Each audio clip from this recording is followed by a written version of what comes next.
నమస్తే. నా పేరు డాక్టర్ పిఎస్ సాగర్. సో, మీరు అడిక్షన్స్‌తో సఫర్ అవుతున్నారా? ఒకవేళ స్మోకింగ్ అడిక్షన్ మీరు సఫర్ అవుతుంటే, రెగ్యులర్‌గా మీరు ఏ పాయింట్స్ ప్రెస్ చేసుకోవడం వల్ల మీకు ఉపయోగపడుతుందో చెప్తాను. ఇక్కడ మీరు చూసుకుంటే మీ చెవు భాగంలో నేను చూపిస్తున్న పాయింట్ షెన్మెన్ అని చెప్పేసి ఈవెన్ గూగుల్ సెర్చ్ చేయండి. షెన్మెన్ పాయింట్ ఇన్ ద ఇయర్. ఈ పాయింట్ ప్లస్ ఇక్కడ లంగ్ పాయింట్ అని ఉంటుందండి. ఈ లంగ్ పాయింట్ ఇవి 2 కూడా రెగ్యులర్గా ప్రెస్ చేసుకుంటూ ఉండండి. ఒక్కొక్క point minimum 1 to 2 minutes press చేసుకోండి. అండ్ ఒకవేళ మీరు ఆల్కహాల్ అడిక్షన్తో సఫర్ అవుతూ ఉన్నారంటే ఈ షెన్మెన్ పాయింట్తో పాటు ఇక్కడ లివర్ పాయింట్ అని ఉంటుంది. సో లివర్ పాయింట్ని మీరు రెగ్యులర్గా స్టిమ్యులేట్ చేసుకోండి.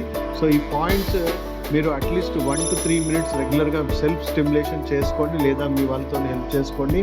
దీనివల్ల ఏమవుతుందంటే మీ బ్రెయిన్కి డోపమిన్ క్రేవింగ్స్ కంట్రోల్ అయ్యి serotonin levels and melatonin levels బాగా బూస్ట్ అయ్యి డోపమిన్ మీద ఉన్న హెవీ క్రేవింగ్స్ తగ్గించడం వల్ల మీరు మెల్లిమెల్లిగా స్మోకింగ్ కానీ ఆల్కహాల్ కానీ మీరు కట్ డౌన్ చేయడానికి మీ బ్రెయిన్ కొంతవరకు కంట్రోల్ రావడానికి హెల్ప్ అవుతుందండి. సో దయచేసి ఈ కింద ఉన్న వీడియో లింక్ ఏదైతే ఉందో అడిక్షన్ అంటే ఏంటి అండ్ అడిక్షన్ని పూర్తిగా జయించడానికి మీకు కావాల్సిన సంపూర్ణమైన నాలెడ్జ్ ఈ పూర్తిగా బ్రీఫ్ వీడియోలో మీకు ఉంది. సో ఈ టిప్స్తో పాటు ఈ వీడియోలో ఉన్న కంప్లీట్ కంటెంట్ కూడా మీరు చూడాల్సిందిగా కోరుతున్నాను.